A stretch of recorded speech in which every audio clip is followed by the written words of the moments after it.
अज्ञानतिमिरान्धस्य ज्ञानाञ्जनशलाकया चक्षुरुन्मीलितं येन तस्मै श्रीगुरवे नमः.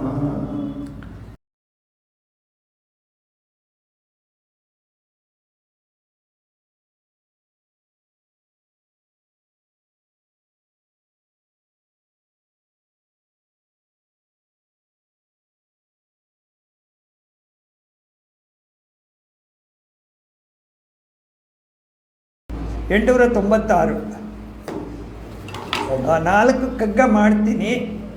ಈ ಮಾಡಿರೋ ಪಾಠಕ್ಕೆ ಸ್ವಲ್ಪ ಸಪೋರ್ಟ್ ಸಿಗುತ್ತೆ ನಮಗೆ. ನೀವು ಹೇಳಿದ್ರಲ್ಲ, ನಾವು ಸಾಮಾನ್ಯ ಉಪನಿಷತ್ತು ಹೇಗೆ ಡೈರೆಕ್ಟಾಗಿ ತಗೊಳಕ್ಕಾಗಲ್ಲ, ಅದಕ್ಕೆ ಸ್ವಲ್ಪ ಕಗ್ಗ ಸಹಾಯ ಆದರೆ ನಮ್ಮ ಸಾಮಾನ್ಯ ಭಾಷೆಯಲ್ಲಿ ನಮಗೆ ಅನುಕೂಲವಾಗುತ್ತೆ. 896 ತೊಗೊಂಡ್ರೆ 896. ಹೋದ ಸರಿ ಮಾಡಿದೆ, ಪುನಃ ಈ ಸರಿ ಮಾಡಬೇಕಂತ ನನಗೆ. ಅದೇ ಕ್ಲಾಸನ್ನು ನಾನು ಮಾಡಿರೋದ್ರಿಂದ 896. ಅದೇ ನಾವು ಮೆಟೀರಿಯಲ್ ವರ್ಲ್ಡ್ ಗ್ಲೋರಿಫೈ ಮಾಡ್ಕೊಂಡೆಲ್ಲ ಹೊರಗಡೆ ಅದೇ ತಾನೇ. ಯಾರನ್ನು ಕೂಡ ನಾವು ಓಹೋ ನ್ಯೂಸ್ ಪೇಪರೆಲ್ಲ ಅದೇ, ಇನ್ನೇನಿಲ್ಲ. ನ್ಯೂಸ್ ಪೇಪರೆಲ್ಲ ಅಧ್ಯಾತ್ಮ ಬರೋಲ್ಲ. ಎಲ್ಲ ಒಂದು ಕಡೆ ಒಂದು ಲೈನಲ್ಲಿ ಮಂಕೋತೀವಿ, ಮನೆ ಕಗ್ಗ ಅಥವಾ ಏನೋ ಒಂದಿಷ್ಟು ಬರುತ್ತೆ ಅಷ್ಟೇ ಹೊರತು ಅಧ್ಯಾತ್ಮ ಜಾಸ್ತಿ ಅವರಿಗೆ ಅಡ್ವರ್ಟೈಸ್ಮೆಂಟು ದುಡ್ಡು ಎಲ್ಲ ಇದಕ್ಕೆ ಇದರಲ್ಲಿ ಸಿಗಲ್ಲ. ಸೊ ಭೌತ ವಿಜ್ಞಾನ ವಿವರಗಳಿಂದ ಏನು ಆತ್ಮಂಗೆ. ಈಗ ಯಾರು ಬಂದು ನನಗೆ ಭೌತ ವಿಜ್ಞಾನಿ ಬಂದು ಹಂಗೆ ಹಿಂಗೆ ಇದೆಲ್ಲ ಆಯ್ತು, ಈಗ ನನಗೆ ಏನಾಗಬೇಕು? ನನಗೆ ಚಂದ್ರನ ಹತ್ರ ಹೋದ್ರೇನು, ಮಂಗಳನ ಹತ್ರ ಹೋದ್ರೆ ನನಗೇನಾಗಬೇಕು? ನಿಮ್ಮಲ್ಲಿರೋ ಪರಮಾತ್ಮ ತತ್ವ ನಿಮ್ಮ ಚಂದ್ರ ಮಂಗಳ ಈ ಥರ ಎಷ್ಟೋ ಸೋಲಾರ್ ಸಿಸ್ಟಮ್ ಏನೋ ಇದನ್ನೆಲ್ಲ ಸೇರ್ಕೊಂಡು ಒಳಗಡೆ ಇದೆ ಅದು ಅಲ್ಲಿ. ನೀವು ಮಂಗಳಗ್ರಹಕ್ಕೆ ಹೋಗಿ ದೊಡ್ಡ ಇದು ಮಾಡಿದ್ರೆ ನನಗೇನಾಗಬೇಕು?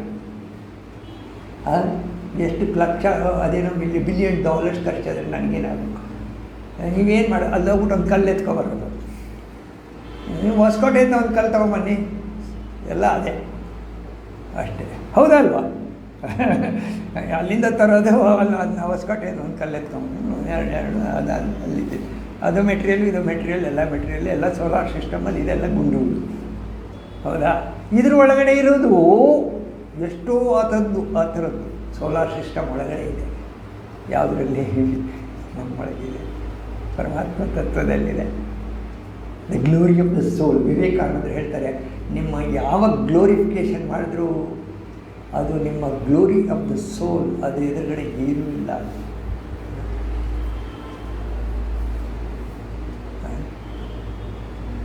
ಯಾವ ಗಣನೆಗೂ ಬರುವುದಿಲ್ಲ ನಿಮ್ಮ material world.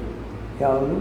Glory of the ಸೋಲ್, ನಿಮ್ಮ ಆತ್ಮತತ್ವದ ವೈಭವದ ಮುಂದೆ ಯಾವುದೂ ಇಲ್ಲ. ಸೊ ಈಗ ನೀವು ಹೇಳಿ, ಇಂಪಾರ್ಟೆನ್ಸ್ ಎಷ್ಟು ಇಂಪಾರ್ಟೆನ್ಸ್ ಅಷ್ಟೇ ಕೊಡಬೇಕಷ್ಟೇ. ಇನ್ನೇ ಲೌಕಿಕದ ಮೌಲ್ಯ ನಿರ್ಲೌಕಿಕದ ನಾಣ್ಯದಲ್ಲಿ. ಲೌಕಿಕದಲ್ಲಿ ನೀವು ಮೌಲ್ಯ ಮಾಡಿದ್ರೆ ನಿರ್ಲೌಕಿಕದ ನಾಣ್ಯ ಅದು ತಾತ್ವಿಕನಿಗೆ ಲೆಕ್ಕ. ನಿಮ್ಮ ಲೆಕ್ಕ ನಿಮಗೆ, ನಿಮ್ಮ ಬ್ಯಾಂಕ್ ಬ್ಯಾಲೆನ್ಸ್, ನಿಮ್ಮ ದುಡ್ಡು, ನಿಮ್ಮ ನೇಮು ಫೇಮ್ ಕ್ರೆಡಿಟು ಅದೆಲ್ಲ ನಿಮ್ಮದು. ಅದು ನಿಮ್ಮ ಕರ್ಮ, ಪ್ರಾರಬ್ಧ ಕರ್ಮ. ನಾವೇನು ಮಾಡೋದು? ಭೌತ ವಿಜ್ಞಾನ ವಿವರಗಳಿಂದೇನು ಆತ್ಮಂಗೆ ಏನಾಗಬೇಕು? ನೀವು ಹೋಗ್ಬಿಟ್ಟು ದೇವ್ರ ಹತ್ರ ನಾನು ಮಂಗಳ ಗ್ರಹಕ್ಕೆ ಹೋಗಿ ಬಂದಿದ್ದೀನಿ ಅಂದರೆ, ಪ್ರೇತ ಪ್ರಯಾಣ ಕಥೆ ಎಂತಿರ್ದಡೇನೋ ಗರುಡ ಪುರಾಣ ಅದು ಓದ್ತಾರೆ, ಎಷ್ಟು ದಿವಸ ಓದ್ತಾರೆ ಅವ್ರ ಪಾಪ. ಅವರಿಗೆಲ್ಲ ಆ ಮನಸ್ಸು ಆ ಟೆನ್ಷನಿಂದ ಸ್ವಲ್ಪ ಕಡಿಮೆ ಆಗಲಿ ಅಂತ ಹೇಳಿ ಇದು ಹೀಗೆ ಅಂತೇಳಿ ಅವರನ್ನು ಆ ಮಟ್ಟಕ್ಕೆ ಪುನಃ ವಾಸ್ತವ ಸ್ಥಿತಿಗೆ ತಗೊಂಬರಲಿಕ್ಕೆ ಇಷ್ಟು ಪುರಾಣ 36,000 ಮಂತ್ರಗಳು. ಯಾವುದು? ಶ್ಲೋಕ, ಹೌದಾ? ಯಾಕೆ ಓದಬೇಕು? ಇದಕ್ಕೆ. ಅದನ್ನು ಮನಸ್ಸಿಗೆ ಶಿಕ್ಷಣ ಕೊಡ್ಲಿಕ್ಕೆ ಓದಬೇಕೇ ಹೊರತು ಇದು ಅಲ್ಲೋಗ್ತಾನೆ ಆತ್ಮಂಗೆ ನೋಡಿ ಇನ್ನು ಹೇಳ್ತಾರೆ, ಪ್ರೇತ ಪ್ರಯಾಣ ಕಥೆ ಎಂತಿರ್ತೋಡೇನು, ಅದು ಯಾವ ಲೋಕಕ್ಕೆ ಹೋದ್ರೇನು ಆತ್ಮಂಗೆ. ಆಮೇಲೆ ಜಾತಿ ನೀತಿ ಸಮಾಜ ವರ್ಗ ನೀವೇನು ಮಾಡ್ಕೊಂಡಿದ್ದೀರಲ್ಲ, ಜಾತಿ ನೀತಿ ಸಮಾಜ ವರ್ಗ ಭೇದ, ಅದರಿಂದ ಏನು ಘಾತಿ ಇಲ್ಲ ಆತ್ಮಂಗೆ, ಏನಿಲ್ಲ. ಅದು ಯಾವಾಗಲೂ ನಿತ್ಯ ಶುದ್ಧ ಬುದ್ಧ ಬೆಳೀತಾ ಇದೆ. ಅದೆಲ್ಲಿದೆ? ನಿಮ್ಮೊಳಗಿದೆ, ಎಲ್ಲ ಕಡೆಯೂ ಇದೆ. ಅನುಭವಿಸಿದರೆ ನೀವು ಅದನ್ನು ಪ್ರತಿ ಕ್ಷಣವೂ ಎಲ್ಲ ಕಡೆಯೂ ಅನುಭವಿಸ್ಬೋದು, ನಿಮ್ಮೊಳಗೇನೂ ಅನುಭವಿಸ್ಬೋದು, ಎಲ್ಲೆಲ್ಲೂ ಅನುಭವಿಸ್ಬೋದು. ನೀವೆಲ್ಲೆಲ್ಲಿ ಹೋಗ್ತೀರಿ ಬ್ರಹ್ಮಾನುಸಂಧಾನ ಲೋಕಸಂಧಾನದಲ್ಲಿ ಎಲ್ಲಿ ಬೇಕಾದರೂ ಅನುಭವಿಸ್ಬೋದು ನೀವು. It is readily available inside and outside. ಪಾಂಡಿಕ್ಯ ಮೊದಲನೇದೇನು ಹೇಳ್ತೀರಿ? ಅಯಮಾತ್ಮ ಬ್ರಹ್ಮ ಸರ್ವಂ ಏತದ್ ಬ್ರಹ್ಮ. ಇಷ್ಟೆಲ್ಲ ಹೇಳಿದ ಮೇಲೆ ಪುನಃ ಇಲ್ಲೇನು ಹೋಗೋದು? ಅದು ಚೆನ್ನಾಗಿದೆ ಅಂತ ಇದು ಚೆನ್ನಾಗಿದೆ, ಅದು ಬಿಡಲ್ಲ ಮೈಂಡ್. ಅದು ಈಗೋ ಇದೆಲ್ಲ ಆ ಕಾಂಪ್ಲೆಕ್ಸನ್ನು ಇಟ್ಕೊಂಡು ತೆರೀತಾ ಇರುತ್ತೆ. ಆಯಿತಾ? 890 ಘಾತಿ ಇಲ್ಲ ಆತ್ಮಂಗೆ. ನೆಕ್ಸ್ಟು ಶೂನ್ಯ 897.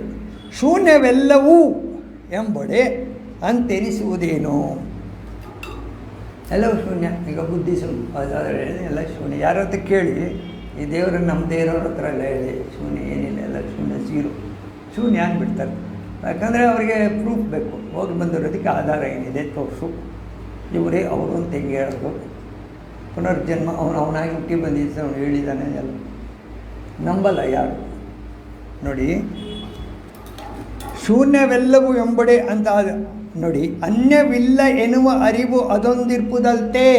ಸರಿ ಹೇಳ್ತಾ ಇದ್ದು ಬಿಡಿಸೋದು ಎಷ್ಟು ಕಷ್ಟ ಅಂತ. ಅದು ಓದಿ. ಅನ್ಯ ಇಲ್ಲ ಎನ್ನುವ ಅರಿವು ಅದೊಂದು ಇರ್ಪುದಲ್ತೆ. ಏನೂ ಇಲ್ಲ, ಶೂನ್ಯ ಅನ್ನೋದೊಂದು ಅರಿವು ಇದೆಯಲ್ಲ ನಿಮ್ಮ ಹತ್ರ ಒಳಗಡೆ. ಅದೇ ತಾನೇ ಹೇಳೋದು ಶೂನ್ಯ ಅಂತ. ಆ ಶೂನ್ಯ ಹೇಳಬೇಕಂದ್ರೆ ಅರಿವು ಇದೆಯಲ್ಲ, ಅವೇರ್ನೆಸ್ಸು. ಅದೇನು? ಚಿನ್ಮಯವದು, ಅದು ಚಿನ್ಮಯ.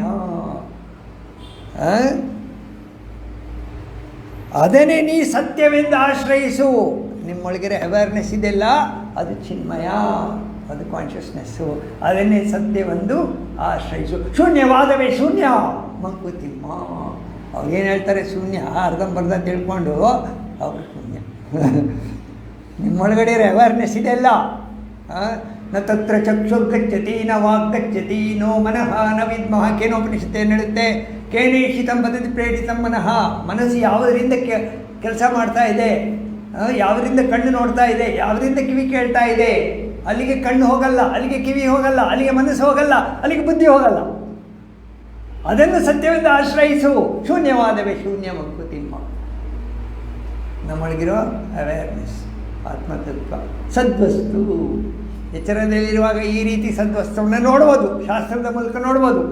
ಹೌದಾ? ಒಮ್ಮೆ ಶಾಸ್ತ್ರದಲ್ಲಿ, ಒಮ್ಮೆ ಸಂಗೀತದಲ್ಲಿ, ಒಮ್ಮೆ ಸಂಸಾರದಲ್ಲಿ, ಮತ್ತೊಮ್ಮೆ ಮೌನದಲ್ಲಿ. ಬ್ರಹ್ಮಾನುಭವಿಯಾದ ಮಂಕುತಿಮ್ಮ. ಶಾಸ್ತ್ರದಲ್ಲಿ ಏನಾದ್ರು ನಿಮಗೆ ಅದು ಅನುಭವ ಸ್ವಲ್ಪ ಬಂದರೆ ಬ್ರಹ್ಮಾನುಭವ. ನಿಮ್ಮ ಸದ್ವಸ್ತು ನಿಮಗೆ ಅಲ್ಲಿ ಇದೆ ಅಂತ ಖಾತ್ರಿ ಆದರೆ ಬ್ರಹ್ಮಾನುಭವ. ಅಲ್ಲಿ ನೀವಿದ್ದರೆ ಒಂದು ಕ್ಷಣ ಬ್ರಹ್ಮಾನುಭವ. ಸೊ ಶೂನ್ಯವೆಲ್ಲೆಂಬಡೆ ಅಂತ ಅನಿಸುವುದೇನು? ಅನ್ಯವಿಲ್ಲ ಎನ್ನುವ ಅರಿವು ಅದೊಂದಿರ್ಪುದಲ್ತೆ. ಚಿನ್ಮಯವು ಅದು. ಅದನ್ನೇ ನೀ ಸತ್ಯದಿಂದ ಆಶ್ರಯಿಸು. ಶೂನ್ಯವಾದವೇ ಶೂನ್ಯ ಮಂಕುತಿಮ್ಮ. ಇನ್ನು 899. ಸೊ ನಿಮಗೆ ಸದ್ವಸ್ತು ಅದೇ ನಾವೇನಿದೆಯಲ್ಲ ನಿದ್ರೆದು, ಅದು ಸ್ವಲ್ಪ ಹತ್ತಿರ ಹೋಗ್ತಾ ಇದ್ದೀವಿ. ಜಗದೀ ಜಗತ್ವವನು, ಜಗದೀ ಜಗತ್ವವನು, ಜಗತ್ತಿನಲ್ಲಿ ಜಗತ್ವ. ಏನು ಜಗತ್ವ ಇದು?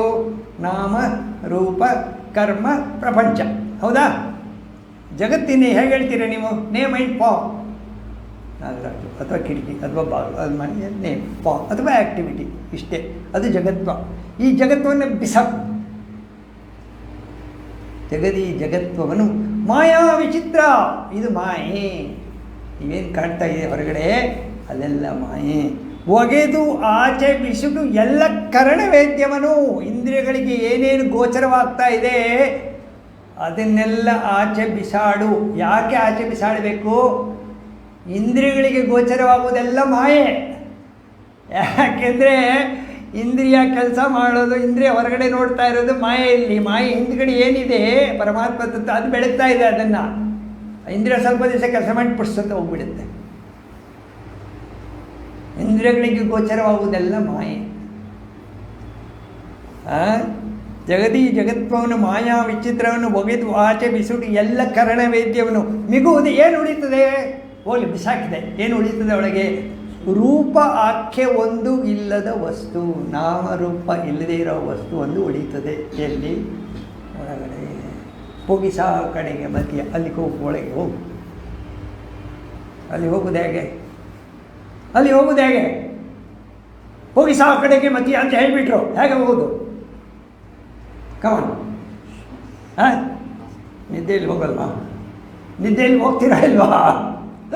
ನಿದ್ದೆಯಲ್ಲಿ ನಿಮ್ಮ ಪ್ರಯತ್ನ ಇಲ್ಲದೇ ಹೋಗ್ತೀರಾ ಇಲ್ವಾ? ಪ್ರಯತ್ನ ಮೂಲಕ ಹೋಗಿ. ಈಗ ಪ್ರಯತ್ನ ಮೂಲಕ ಹೋಗಬೇಕಾದ್ರೆ ಏನು ಮಾಡಬೇಕು? ಆಸೆ ಆಕಾಂಕ್ಷೆಗಳು ಸ್ವಪ್ನಗಳು ಬಿಟ್ಬಿಡ್ಬೇಕು. ನಿದ್ರೆಯಲ್ಲಿ ಆಸೆ ಆಕಾಂಕ್ಷೆಗಳಿಲ್ಲ, ಸ್ವಪ್ನ ಇಲ್ಲ. ಇಲ್ಲಿ ಆಸೆ ಆಕಾಂಕ್ಷೆಗಳಿಲ್ಲ, ಸ್ವಪ್ನ ಇಲ್ಲ, ಬರೀ ಅವೇರ್ನೆಸ್ಸು, ಸದ್ವಸ್ತು.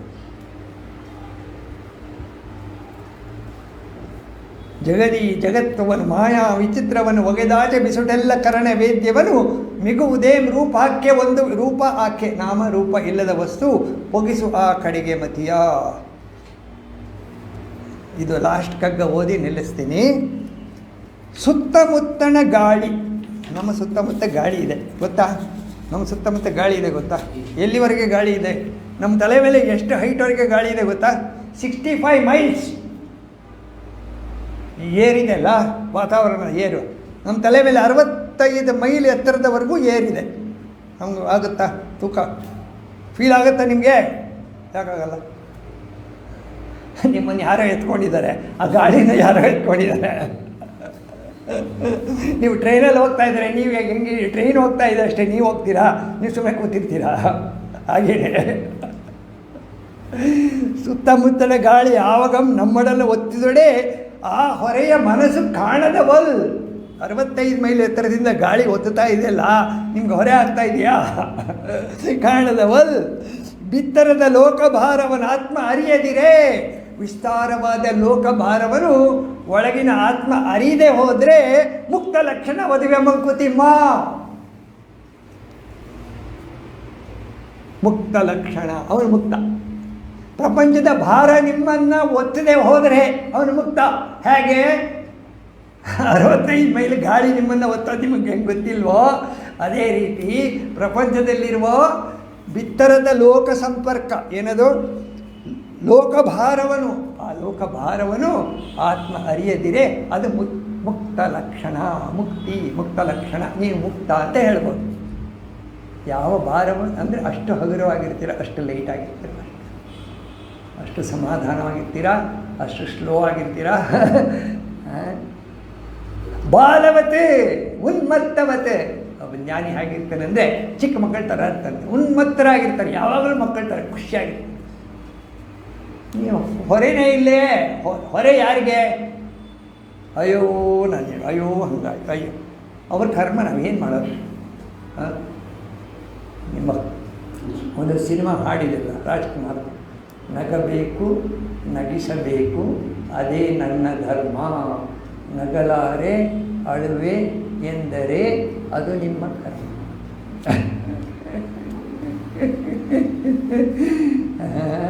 ಮುಕ್ತ ಲಕ್ಷಣವಾಗಲಿ. ಇದು ಚೆನ್ನಾಗಿ, ತುಂಬ ಚೆನ್ನಾಗಿದೆ. ಸುತ್ತಮುತ್ತನ ಗಾಳಿ ಯಾವಾಗ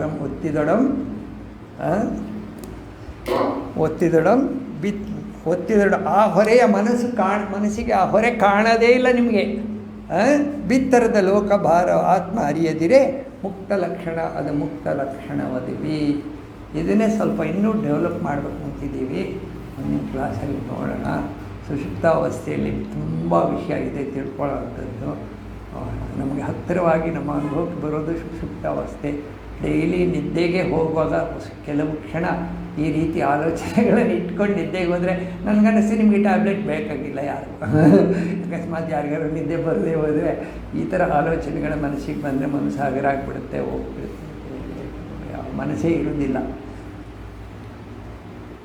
ನಮಗೆ 5:30 ಈಗ ನನಗೆ ಆಕಳಿಕೆ ಬರೋಕ್ಕೆ ಶುರುವಾಗುತ್ತೆ, ನಿದ್ದೆ ಬರೋದು. 3 ಗಂಟೆಗೆ ಎದ್ದಿರ್ತೀನಲ್ಲ, ಬೇಗ ಮುಗಿಸ್ಕೊಂಡು ಪಾತ್ರೆ ತೊಗೊಂಡು 6:45 ಮಲಗಿಬಿಟ್ರೆ ಗೊತ್ತೇ ಇಲ್ಲ ನಿದ್ದೆ.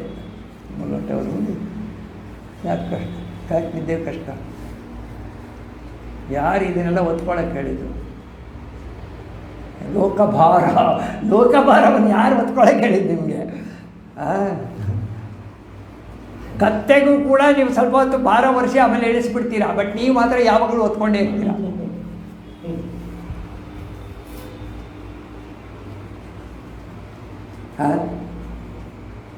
ಚಿನ್ಮಯಂದ್ರು ಹೇಳ್ತಾರೆ ಒಂದು ಕಡೆ, ಮನುಷ್ಯ ಸತ್ತೋದ್ರೆ 4 ಜನ ಬೇಕಂತ ಎತ್ಕೊಳ್ಳೋದಕ್ಕೆ. ಆದರೆ ಈಗೋ ಇದೆಲ್ಲ ಸ್ಟುಪಿಡ್ ಈಗೋ, ಒಂದೇ ಎತ್ಕೊಂಡು ತಿರುಗಾಡ್ತಂತೆ, ಇಡೀ ಜೀವನ ಓಡಾಡ್ತಂತೆ ಇದ್ಕೊಂಡು, ಈ ದೇಹನ ಎತ್ಕೊಂಡು. ಅಷ್ಟು ಶಕ್ತಿ ಅದಕ್ಕೆ. ಈಗೋ ಅಹಂಕಾರ, ನಾನು, ಅಹಂ ಮತ್ತು ಮಮ, ಅಹಂಕಾರ ಮತ್ತು ಮಮಕಾರ ಅದು ಕಡಿಮೆ ಆದಾಗ ಒಳಗಡೆಯಿಂದ ಬೆಳಕು ಬರಲಿಕ್ಕೆ ಶುರುವಾಗುತ್ತೆ. ಆವಾಗ ಆನಂದ ತನ್ನಿಂತಾನೇ ಆನಂದದ ಅಂಶ ಜಾಸ್ತಿ ಆಗಲಿಕ್ಕೆ ಶುರುವಾಗುತ್ತೆ. ನಿಮ್ಗೆ ಇರಲಿ ಇಲ್ಲದೆ ಹೋಗಲಿ, ನಿಮ್ಮ ಡಿಸೈರ್ ಆಗಲಿ ಆಗದೆ ಹೋಗಲಿ, you will be happy, will be neutral to the world.